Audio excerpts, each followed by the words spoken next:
when I became a legal academic, I immediately decided that I'd try and create what I couldn't find. So I started trying to find people like Hank, like Oliver, like June, who were already doing stuff. And I started to think that it would be cool if we could bring everybody together and sort of gerrymander a field. So that wasn't super successful, so I decided to hold a conference. But in my own academic work, what I found worked well for me, even though I'd say my colleagues were incredibly skeptical all the way up to the time I got tenure. I started just trying to combine things together, law and biology, anything that I was sort of interested in. And a bunch of my colleagues told me that it was a sort of not a good strategy, that I should wait till I got tenure for that. Fortunately, I did get tenure, but one of the cool things that happened was around, I think 7 or 8 years ago, the field started to gel, and what had seemed like sort of silly things to study and silly things to write about started to look like cool things. You want me to? Okay. Started to seem like cool things. So I think what my lesson would be, for what it's worth, is that if you're really, really interested in a field, if you're really interested in putting things together, if you're really interested in bio law, stick with it, because I think the law will catch up eventually. And I think that the law is increasingly catching up with at least thinking that what we do is cool, interesting, tenure-worthy, conference-worthy. That I think would be sort of my lesson. I shouldn't have listened to people, but I sort of doubted all along whether I should just be doing pure scholarship on one aspect of patent law as opposed to a bunch of different aspects that impinged on biology. And it worked out, because I think that what we're doing is important now, but it's going to be super important in the future. It's going to get only more important. So the sticking with it worked well for me. What? Just by a show of hands, who in the room is pre-tenure? Okay, so a good amount. So I'm going to aim this talk at you, or just my comments to you, right? So I think that these are kind of the biggest decision you have to make early on in your career is how much of a fox you're going to be and how much of a hedgehog, right? The hedgehog knows one thing and knows it very well. The fox knows a lot of things but doesn't really master any of them, right? And I think you see both kinds of models in people in the room and people in the field. It's actually a pretty hard decision. I think there's a lot of attractiveness to foxiness, and that's because, well, it sounds better, first of all, but second of all, just to say, we're in a field where new things keep coming at us, new all the time. And by when I'm using these terms, so what do I mean here? It's, if you do reproductive technology, but today it's uterine transplants, tomorrow it's IVG, that's still being a hedgehog. Being a fox is basically saying you're going to do patent IP stuff today, tomorrow it's going to be repro, the next day it's going to be health policy or something like that. There's a lot of attraction. I think it's easy to get into that mode, but I think that actually if you looked at people's tenure files and people who have anxiety, not so much actual problems, but anxiety, it's the foxes that end up having a little more anxiety or a little bit more of a head scratcher, because every product just requires so much investment that it's actually quite difficult to do it well and to move on. So I think that's one thing to think about very early on, and also get a sense of how much your faculty tolerates foxiness versus really wants a hedgehog. This is a very congenial group of people, which is nice. Health law is as well. I think we're like the lowest asshole quotient in the legal academy, to be perfectly honest, which is good because it means you probably have a chance to kind of get to know people who will write the letters for you and the like. And people are, I think, in this group very willing to read drafts. So I think even if you haven't met someone or talked to them before, it's totally appropriate to kind of reach out to them and ask them. I think people actually rather enjoy that. I'd say the biggest piece of advice is you reach a point in your career where the fulcrum switches between being desperate for being asked to do something and then being overwhelmed by being asked to do things. And actually, Michelle Mello, who's not here on this faculty, told me that she got, I think I could say that, she had a life coach at one point, which was a really interesting thing, because of all the people in my life I've ever met, Michelle's like the most together person. So the idea that she benefited from life coaching, I'm like, maybe there is something in life coaching. But had this idea of a book of no, which is a book where you record a certain number of no's per month in your life when people ask you to do something as a device commitment, which I think is a really interesting idea. Because I think, like most people who are nice, we're Canadian, most people who are nice, happy, and the like, you're very likely to say yes. but actually we probably all say yes, probably 10 to 40% too often. So my biggest recommendation is to recognize when you're at that point in your career where you should start saying no, and then start saying no with a smile. So I have to say that at the time I went up for tenure, our letters were shown to us. It's no longer the case. And John Robertson wrote one of those letters, and he ended that letter by saying that perhaps she needs just a little more hedgehog and a little less fox. It was a lovely letter. I think Glenn's actually twigged onto something very important here, and I got to say I've always been kind of envious and intimidated by some of the hedgehogs among us because they seem so amazing when they're presenting. I do think that in, kind of just like Team Fox, that it actually can not only be more fun on a kind of a more immediate basis, but it's more consistent with the second big choice, which is whether you're going to be more inwardly or outwardly focused in your work. There was this comment yesterday about, I want to make my work matter, and I was like, why? Lots of people write stuff that doesn't matter to the world. And if your real goal in life is to affect change, there are some advantages to foxiness because you can participate in more kinds of activities. If you're a hedgehog, there'll be the one crazy moment in your life where everything you've done is now perfectly usable. But usually that only happens once or twice, as opposed to being able to participate in God knows how many commissions, committees, or projects. The second thing is if you go the whole Foxy route, it takes about 30 or 40 years, but then eventually you begin to see the underlying currents that link everything. So you have some opportunities toward the end to really try to draw some threads together.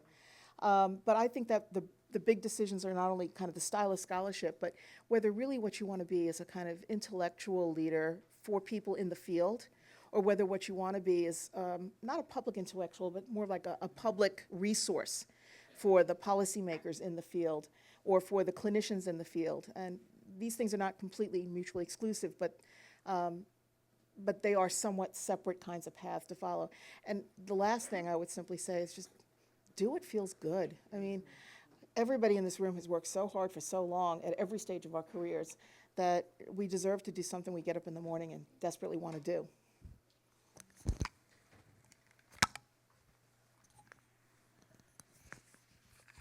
So my career is not a useful model for anyone because I had no idea I would be doing this. I was hired at Stanford to teach oil and gas law. My last bio class was in 10th grade when they barely knew how to spell DNA. But I fell into it accidentally. I was the principal author for one committee paper on fetal tissue for research before I got tenure, but otherwise all of this is post-tenure. And frankly, I don't think Stanford would have hired me to do what I ended up doing, and I don't think I would have gotten tenure at Stanford. Well, hard to say.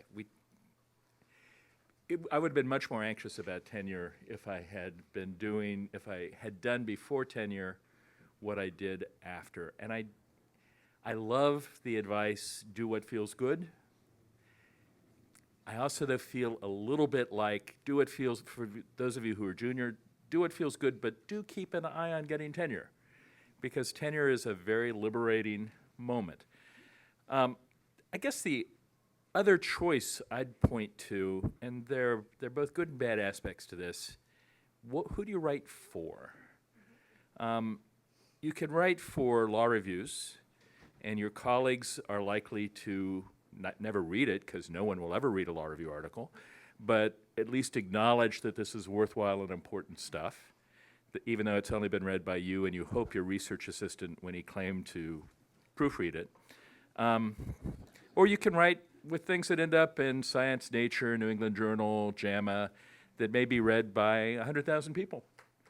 And the Legal Academy tends not to care at all about that stuff. You can be on a variety of National Academy, presidential, and other commissions, which, they'll like to put on their webpage as you're doing this, but it doesn't seem to really count. And I don't know how to resolve that. Part of it is it depends on who you are and what you like. But there's a flip side to that also. I've found over the years, I've taken the more interdisciplinary route for the most part.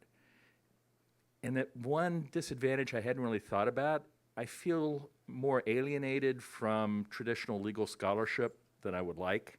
I mean, I really find it very hard to read law review articles because they're so long and so dull and so filled with footnotes. And maybe that's just my taste, but I think that taste has changed and been affected in part by the career path I've taken. And since I live in the law school, I get paid by the law school, I live in the law school, I'm surrounded by colleagues, almost all of whom I really like. It is a bit of a disadvantage to have distanced myself in a way from what my colleagues do. That may just be me, but it's something that's been on my mind.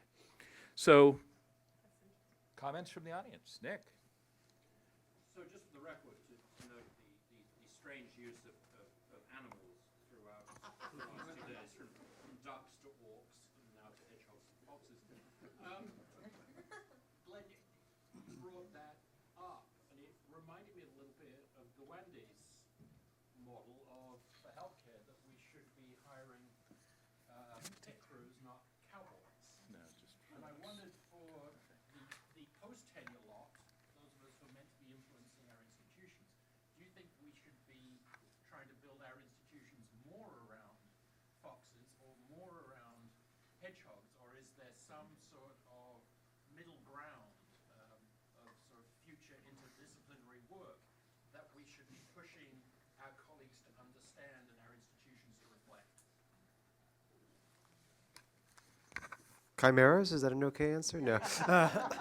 So, my sense is entirely a function of how many slots you think you can conceivably have in this area. If you can actually have more than 2 or 3 slots, I would say, go more towards the hedgehogs. But if you're limited to 1 or 2 people or 1 person for a large school, I think the fox is kind of more desirable in that respect. In part because I think a big part of what we do is actually with the students, mentoring them and giving them opportunities. I think if you just do this one narrow thing, but there's student demand and all these other things, I think that's hard. And post-tenure, I think the service to the students takes on more importance to me. That's my take. I think also it's important to not think of the law schools as standalone entities. A lot of the talent comes from cross-listing with other departments, co-teaching with other professors. Some schools make that easier than others bureaucratically in terms of the credit for the time you're putting in or the student enrollment credits toward their diplomas.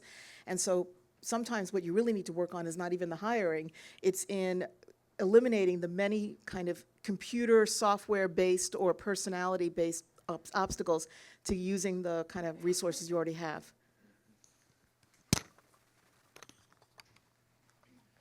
I want to add sort of a broader institutional point, which is, and it sort of plays off of what Charles was saying. Sorry, what Alta's saying. Rachel, is that right? Wow. Okay, Rachel, it's on the record. In any case, I would say that within my law school, I feel a little bit like Hank does. I like my colleagues a lot, but nobody does anything related to what I do. And so I just have to sort of do it myself, and that's fine.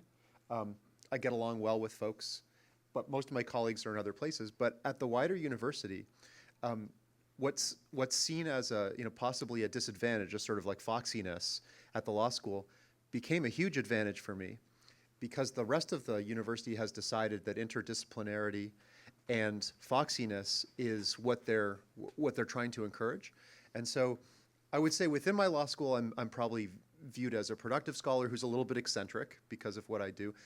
But at the wider university, precisely because of the work that I did on bio law, the university actually decided that that was a really, really good thing about the law school, the bio law stuff, and recognized it officially a couple of years ago, sort of pointed it out, and from some other departments as well. And all of a sudden, the law school started thinking differently about the fact that, I'm doing bio law stuff. So I think they play on each other, and what can be a disadvantage in one place can turn out, and I think the trend is towards the latter. The trend is towards doing this kind of thing.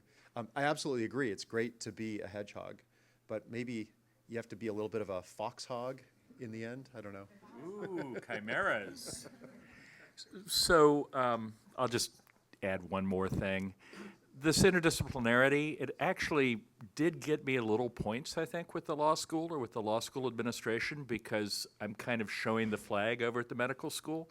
Now that we've hired Michelle Mello and David Studdert, that's less important. But I used to be the only person from the law school that anybody at the medical school ever knew. And that actually turned out to be counted as a bit of a plus. And, you know, I do feel sorry for those of you at law schools without medical schools attached. Many of you have medical schools in your vicinity, and try to attach yourself to them, because working in this area without access to the people at medical schools, I think, is a lot harder. Yeah. I just wanted to observe that there are, in fact, almost all the career paths that we've been talking about are academic. And I just wanted to raise the flag that there are actually pathways from academe into working at firms, working in Washington, working for NGOs that are quite fulfilling, but they are also really, really risky. And they're at least as risky as within academe trying to manage this tenure versus meaningful work contrast.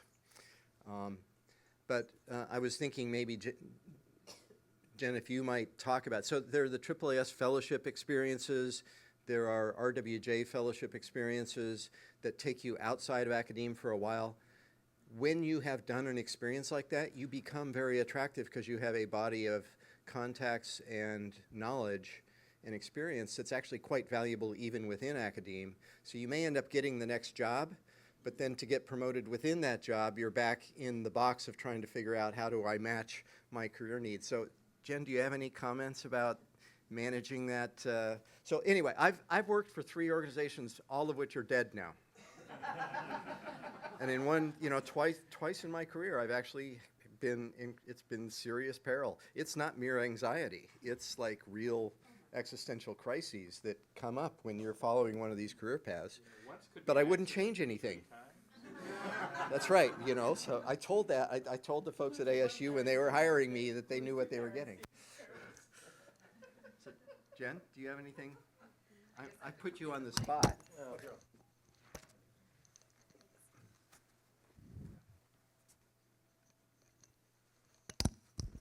So I don't actually have the answers to that.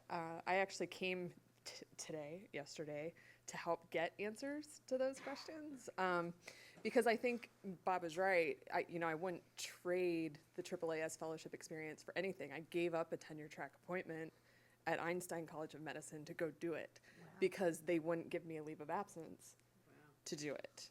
And for me, it was an easy choice because I knew I would regret it if I didn't do it. So as scary as it is to make that leap, I knew I had to do it because that was exactly what I'd been working towards with merging the science with the law. Like, that's what I wanted to do. And so it was a really rewarding experience. So if you have the urge, you can do it as a sabbatical. The AAAS fellowship.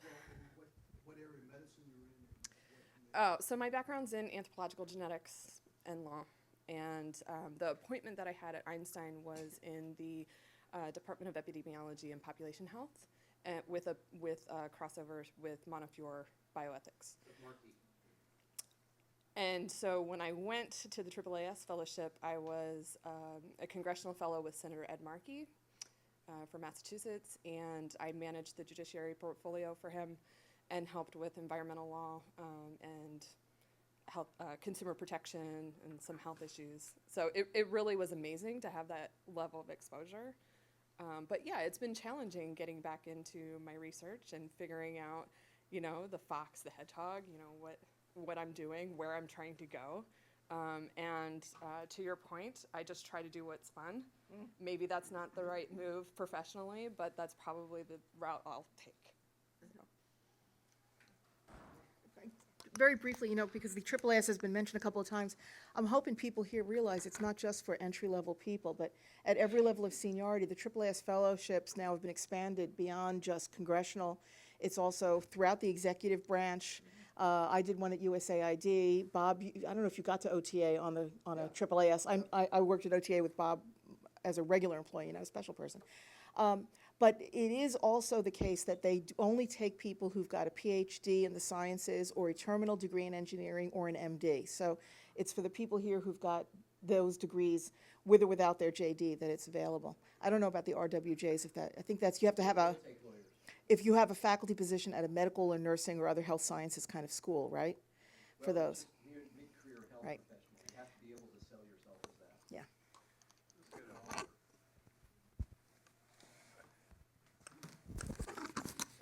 Thank you very much. I have 2 or 3 observations which I'd put back to the panel. One of them is just a further comment on this question of following your bliss or following your duty. Partly it depends upon what your institution demands. I've been very lucky to come up in an institution that had a very wide notion of what acceptable scholarship was. If you're in an institution that doesn't have that, my condolences. But I was the chief of faculty scholarship for a while. And the advice, you know, when you read sort of dull, dutiful scholarship, you know what that is. And I took a couple of people who were coming up writing that stuff, and I said, what do you want to do? And they had some kind of outlandish idea. I said, yeah, go do that, and really root it in the law, and then we'll see what happens. And I think in both of those cases, that was good advice. So follow your bliss, but follow your bliss with some attention to strategic necessity, yeah. But the other thing I would say is, and some of you are already there in this room. There's a number of you who have degrees in both law and some aspect of science. But I would urge everybody to hug scientists as close as you can as you do this. And this actually is another problem with foxiness and hedgehoggy piece in here, is because not only do you have to be a pretty good law person, you got to be have some breadth, have some depth. You've got to also actually be a good on the science. You don't have to necessarily be a scientist, but you really need to be good on the science. Nothing jumps out as quickly, and I've done this, so I know when it jumps out, as when you sort of know the science, and then you go, oh no, and somebody who does know the science comes in and kills you because you just made whoppers. So you know, if you've got a degree there, great. If you don't, get the equivalent of it through your self-education and really hug scientists. And the last thing I want to do, though, is take this as a moment of thanks. We've had some thanks for the organizers already, but this is a moment of thanks for doing this, for convening. I mean, one of the nice things is it's lovely to have the club around, and that's rarish and great for you to have done it. Thanks so much.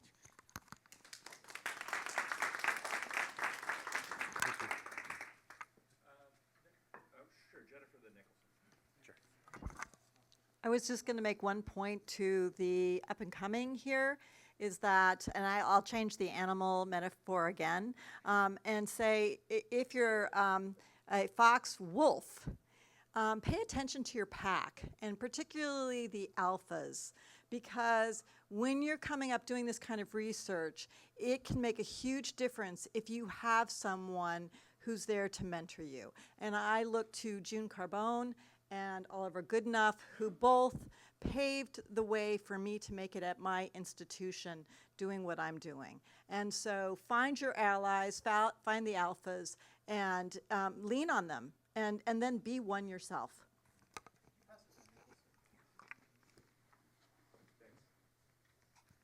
So I have a question where I suspect the answer might be know what your, or talk to the people on your tenure committee, but this is a rather instrumental question. It seems like there's a challenge in being interdisciplinary, that when you're talking about tenure letter writers and supporters in general, the challenge is, do you need to find people that are at your intersection, or do you have people that are in both of your fields? And if you have people in both of your fields, how do you avoid the situation where someone's like, you know, not really a health law guy, so and how do you navigate those shoals in the early process? Or maybe you don't. Maybe your tenure committee just does it for you. But how do you avoid issues? Who wants to take that on? How many people here have been in administration? So why don't we ask anybody, I also did it as an associate dean, anybody who wants to, or chaired a tenure committee, wants to take that on? Louis? I think that your particular interdisciplinarity is less of an issue than some others. People I've seen get into trouble are people who like sort of combine health law with constitutional law. It's also always risky to get into the world of the law and economics people. And so I think yeah, yeah. So I think it varies by field. I think that you combine. This isn't about just you, but I think that that there's a lot of sort of common thought and even acquaintance between the two fields that you're bridging. But for all the juniors out there, I would say one of the worst things you can do is dabble in, for example, constitutional law. You'll get butchered. Or law and economics. Yeah. Who's next? Was it Dove? Who's next? Well, Nathan, did you have something to add?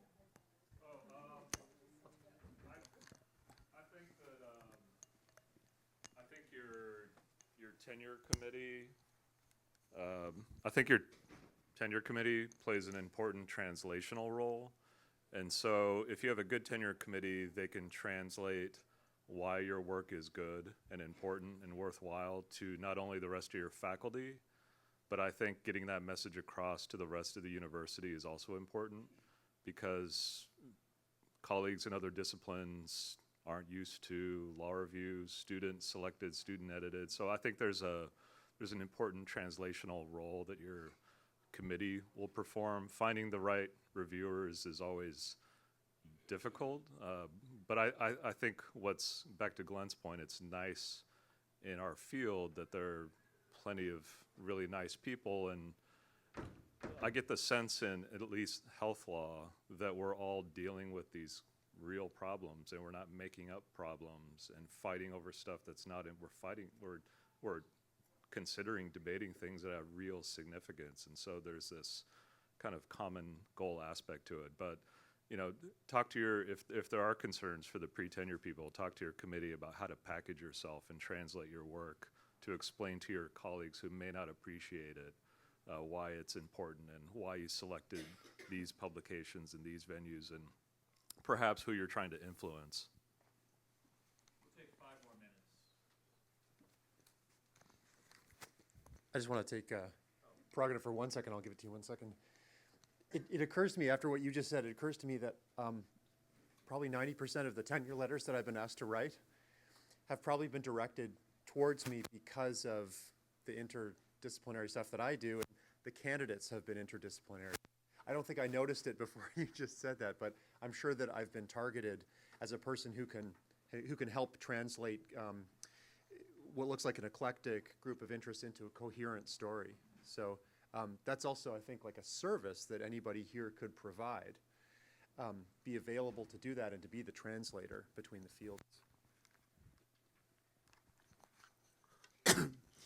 I've seen this play out on in a variety of different contexts, as a writer of tenure letters, as someone on tenure committees, et cetera, and I've seen tenure cases fail. The law and economics story certainly rings a bell. One letter I wrote a while back for a candidate who did not get through. He tried to bridge health law and law and economics, and the law and economics people zapped him. Two quick thoughts.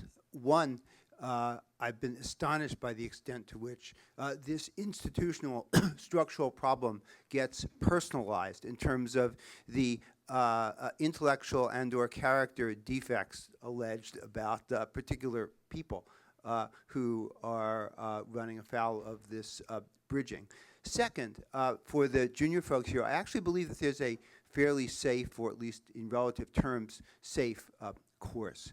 And that is to make sure, certainly when you're going on the job market, and equally so with respect to tenure, to make sure that you have at least one big idea law review piece that you try to place, as silly as I personally think student editing of journals is, that you place that way, follow that course, workshop it in a way that builds your networks and all that sort of stuff, with the asterisk footnote saying, I thank Jesus and the 12 apostles for their comments on my piece. Then this... Flying spaghetti monster. Georgetown hasn't had any Jesuits on its faculty, actually, for eons. And then the second thought is that doesn't mean you can't do the other thing. So take that piece and then spin it off into a New England Journal Perspective piece or a JAMA piece or a science or nature piece. Try spinning it off into an op-ed, and now there's a zillion blogs as well. And so you can kind of learn to develop a voice for multiple audiences. And that way, when they see that blog and they are ready to call you superficial, you then have, the beef to back it up. And then, of course, after tenure, you are more free. So one other part of the career stage we haven't talked about is really lateral moves, and I would actually be curious if people have any advice on making lateral moves in our field. Of course, the times are changing. This is not the easiest time to make lateral moves, period, but just the idea of how do you get noticed? How do you do it without your faculty necessarily finding out if you're thinking of leaving them, right? Somebody's seen Big Little Lies. You buy the second apartment that has a beautiful view, apparently. I want to live that life. But anybody has comments and wanted to talk, either on the panel or elsewhere, we're going to have a minute or two on this. Thoughts, advice on lateral? So I think probably going back to the original stuff that Glenn was saying, I think it's easier to make a lateral move if you're a hedgehog than a fox. Because I think hedgehog work, really deep, focused work in a particular area is going to be more recognizable to the broad group of legal academics who work in the areas distant from ours. And that if it is important to you to have that kind of mobility, that you should take that into account. Just like if it's important to you to have the mobility to move in and out of high-level practice, then a clerkship really matters. There's a lot of things we make choices about because we're deciding exactly how many options we're willing to close off by not doing certain things. And that's an important kind of thing. The second is about how much you're going to let status drive you. Because until recently, with the exception perhaps of Hank, it's been almost impossible for people to have jobs at the super high status law schools. I think Glenn was one of the early people to break through those kinds of barriers. And so if you really want to move to the higher status places, again, it's going to be harder, I think, sometimes in this field, in the past at least. So you may get an offer. I mean, most of us here probably have had a moment where you had an offer that was very attractive for one reason or another, and one of the reasons can be that the status is considerably higher. But at that point, it's crucial not just to do the usual, well, what actually makes me happy or what really matters to me, but it's also about recognizing that at a certain point, for every person in legal academia, bioethics or otherwise, you transcend your institution in terms of your reputation. It's your own work that makes your reputation. And so it can be painful to turn your back on status, but it sometimes makes sense to do it. So I think here, especially because so many people have been forced historically into schools that are not top 10 schools, even though they almost all went to top 10 schools as students, right? It can be very hard to resist the kind of siren call of the US News rankings. I'm just saying, think hard, because it's not necessary to go there. And I think we've got to cut it off for time because we have speakers to hear.